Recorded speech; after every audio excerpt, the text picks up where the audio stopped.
नमस्कार किसान भाइयों, स्वागत है आप सभी का आपके अपने YouTube चैनल किसानों की पाठशाला में। किसान भाइयों, अगर आप भी इस साल मूंग की खेती करना चाहते हैं और मूंग की खेती के बारे में जानकारी चाहते हैं, जैसे कि मूंग की खेती कब और कैसे करें, मूंग की सबसे बढ़िया वैरायटी कौन कौन सी हैं, मूंग की बुआई के समय कौन कौन से खाद एवं दवाओं का प्रयोग करें और मूंग की बुआई किस तरीके से करनी चाहिए, यह पूरी जानकारी के लिए आप वीडियो को अंत तक जरूर देखें, जिससे कि आपको एक सही और बढ़िया जानकारी मिल सके। किसान भाइयों, जब हम किसी फसल को करते हैं तो उसके बारे में यदि हमें संपूर्ण जानकारी होती है तो किसी भी फसल से हम एक शानदार उत्पादन ले सकते हैं। तो किसान भाइयों, आज हम मूंग की खेती के बारे में स्टेप टू स्टेप बात करेंगे। तो किसान भाइयों, सबसे पहले हम बात करते हैं कि मूंग की खेती कब करना चाहिए। तो किसान भाइयों, आप मूंग की खेती तीनों सीजन यानी रबी, खरीफ और जायद में कर सकते हैं। इसमें जो सबसे अच्छा समय होता है किसान भाइयों, वो होता है 20 फरवरी से 20 अप्रैल तक। यदि आप इसके बीच में मूंग की खेती करते हैं या मूंग की बुआई करते हैं तो आप मूंग की फसल से बहुत ही अच्छा उत्पादन ले सकते हैं। किसान भाइयों, अब हम बात कर लेते हैं मूंग की उन्नतशील और ज़्यादा पैदावार देने वाली वैरायटियों के बारे में। तो किसान भाइयों, सबसे पहली वैरायटी जो हमने रखी है वो है स्टार एग्रीसीड्स की स्टार 444।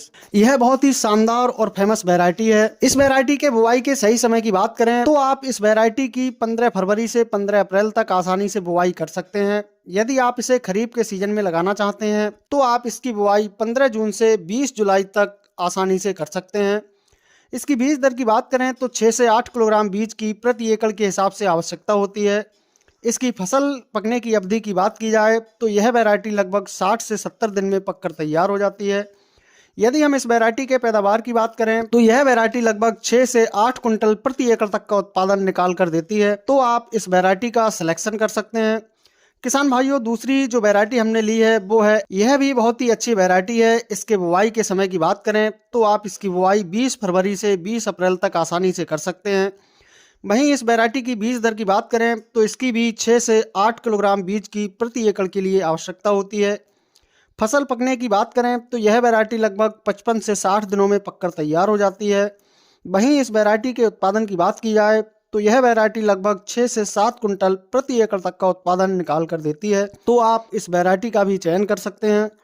तीसरी वैरायटी किसान भाइयों हमने जो ली है वो है हाईटेक की श्वेता। यह एक बहुत ही उन्नतशील रिसर्च वैरायटी है। इस वैरायटी की बुआई आप जायद और खरीफ दोनों सीजन में कर सकते हैं और यह वैरायटी बुआई के मात्र 60 से 65 दिन में पककर तैयार हो जाती है। इस वैरायटी के उत्पादन की बात की जाए तो यह वैरायटी भी लगभग 6 से 8 कुंटल प्रति एकड़ तक का उत्पादन निकाल कर देती है। तो किसान भाइयों, आप इस वैरायटी का भी चयन कर सकते हैं। किसान भाइयों, ये कुछ वैरायटियां हैं जिनका चयन करके आप बुआई कर सकते हैं या इनके अलावा जो किस्में आपके एरिया में प्रचलित हों। किसान भाइयों, अब हम बात करते हैं कि बुआई के समय किन किन खादों का उपयोग करना चाहिए। तो सबसे पहले तो किसान भाइयों, खेत में पहली जुताई के बाद देसी खाद का 5 से 6 ट्राली प्रति एकड़ के हिसाब से उपयोग करना चाहिए, क्योंकि देसी खाद में वो सभी सूक्ष्म पोषक तत्व उपलब्ध होते हैं जो कि हमारी मूंग की फसल के लिए आवश्यक होते हैं। किसान भाइयों, अब हम बात कर लेते हैं बेसल डोज के बारे में। तो किसान भाइयों, मूंग की फसल में बुआई के समय आपको लेना है NPK 12-32-16 या DAP। इनमें से किसी एक को आपको लेना है। इनकी मात्रा की बात करें तो 50 किलोग्राम आपको प्रति एकड़ के हिसाब से लेनी है।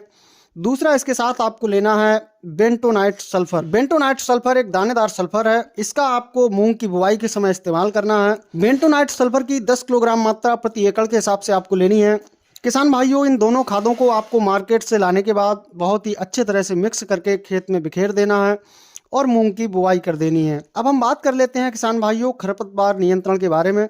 तो खरपतवार नियंत्रण के लिए आप फसल में बुआई के 24 घंटे के अंदर पेंटामेथिलीन 30% EC नामक खरपतवार नाशक की 1 लीटर मात्रा को प्रति एकड़ के हिसाब से छिड़काव कर दें।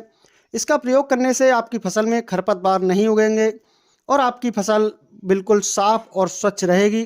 तो किसान भाइयों, आप इस तरह से इन वैरायटियों का सिलेक्शन करके और इन खादों के साथ मूंग की फसल की बुआई करके अपनी मूंग की फसल से एक बढ़िया और शानदार उत्पादन ले सकते हैं। किसान भाइयों, जानकारी पसंद आई हो तो वीडियो को लाइक एवं शेयर जरूर करें।